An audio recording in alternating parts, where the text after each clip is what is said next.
আমার না চাকরিটা চলে গেছে। কি বলছো এসব? চাকরি চলে গেছে মানে?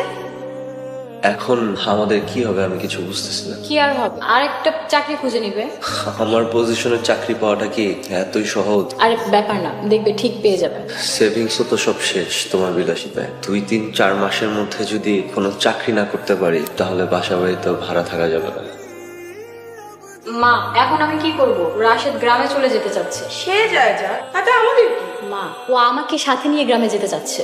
গ্রামে চলে যাবে? কি বলছো এসব? একটা লেখাপড়া জানা ছেলে একটা চাকরি জোগাড় করতে পারছে না? বাবা, ওই শহরে আর থাকতে চাচ্ছে না। আমি আগেই বলেছিলাম ঢাকা শহরে বাড়ি আছে এমন ছেলে দেখে বিয়ে করো না। উনি মাল্টি ন্যাশনাল জবওয়ালা দেখে প্রেম করে তারপর বিয়ে করেছে। তুই কোনোভাবেই গ্রাম যাবি না, এইটা আমার শেষ কথা। মেয়ে সর্বনাশ করো না শেফালি, তাকে তার স্বামীর সাথে গ্রামে যেতে দাও। আপু একটা কথা শোন, আর কিছুদিন অপেক্ষা কর। যদি এর মধ্যে কোনো ভালো চাকরি না হয় তাহলে ডিভোর্স দিয়ে দিবি। এমন অজয় একটা স্বামী থাকার চেয়ে না থাকাই ভালো। কিন্তু রাশেদ তো আমাকে বারবার কল দিচ্ছে, আমি কি করবো? কোনো চিন্তা করিস না, তোর মা আছে তোর সাথে। তুমি কিছু বলবেন আপনি? এই তো তুমি এইভাবে কথা বলছো কেন? কিভাবে কথা বলবে তোমার সাথে? মা, আমার অপরাধ। তোমার অপরাধ কি তুমি জানো না? আপনি আমার আপুর জীবন নষ্ট করেছেন। এই কথাটা কিভাবে বলতে পারলাম? আমি তো তোমাকে আমার ছোট বোনের মতো স্নেহ করি। তুমি এখান থেকে যাও তো রাশেদ, শুধু শুধু ঝামেলা করো না।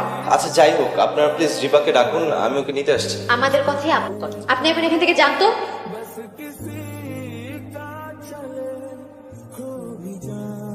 রিপা, আমি তোমাকে এতক্ষণ ধরে ফোন দিচ্ছিলাম, ফোন ধরো নাই কেন?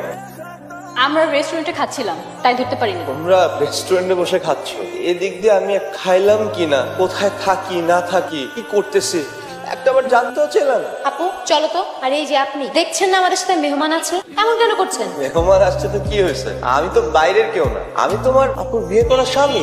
আপনি কি এখন এখান থেকে যাবেন নাকি লোকজন ডেকে গণধোলাই দিব? আপু চল তো। কি ব্যাপার? এইভাবে তুমি পার্কে শুয়ে আছো? কি হয়েছে তোমার? কিছু হয়নি তো। নোংরা জামা কাপড় পরে রাস্তার লোকদের মতন পার্কে শুয়ে আছো, তারপরে বলছো কিছু হয়নি তোমার? ওই কিছুদিন ধরে বন্ধুর বাসায় ছিলাম, কাল রাতে ওর বাসায় অনেক মেহমান আসছে তো, তাই রাতে বের হয়ে পার্কে শুয়ে পড়ছি। ও মাই গড, কি হচ্ছে এসব? তুমি একটা শিক্ষিত ছেলে, সামান্য একটা চাকরি চলে যাওয়ার কারণে তুমি পার্কে চলে আসলে? বাবা, হতে পারে আমার ঢাকায় বাড়ি নাই, তো গ্রামে খুব সুন্দর একটা বাড়ি আছে। আপনার মেয়ে কবে যাবে আমার বাড়িতে তার জন্য অপেক্ষা করছি। তাই বলে তুমি পার্কে থাকবে? তোমার ওই বন্ধুর বাসা ছাড়া কি অন্য কারো বাসা নেই? দেখেন, চাকরি চলে যাওয়ার পর তো নিজের স্ত্রী তার স্বামীকে চিনতে পারে, তো কারোর সাথে চলে যাওয়াটা তো আমার অনেক বড় সাহসের ব্যাপার। ঠিক আছে, তোমার সাথে চল। ছেলেটা সারা রাত তো পার্কে ছিল, তাই নিয়ে আস। এই শহরে কত মানুষ ড্রেনের পাশ পার্কে ঘুমায়, তুমি কি সবাইকে বাড়িতে নিয়ে আসবে নাকি? বাবা এটা তুমি কি করলে?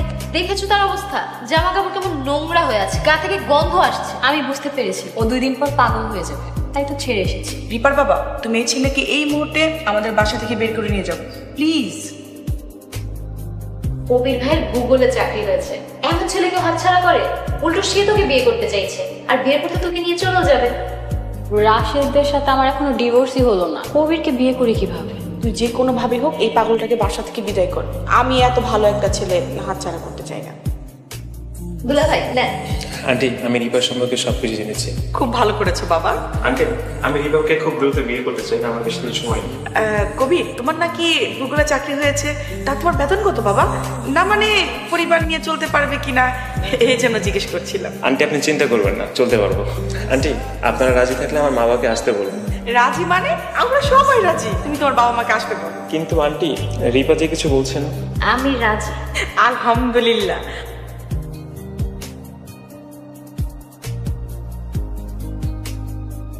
ইনি হচ্ছে আমার মা বাবা, বড় ভাই। কবির, এইসব তুমি কি বলছো? আপনি ঠিকই শুনেছেন, উনি আমার বড় ভাই। অবাক হচ্ছে?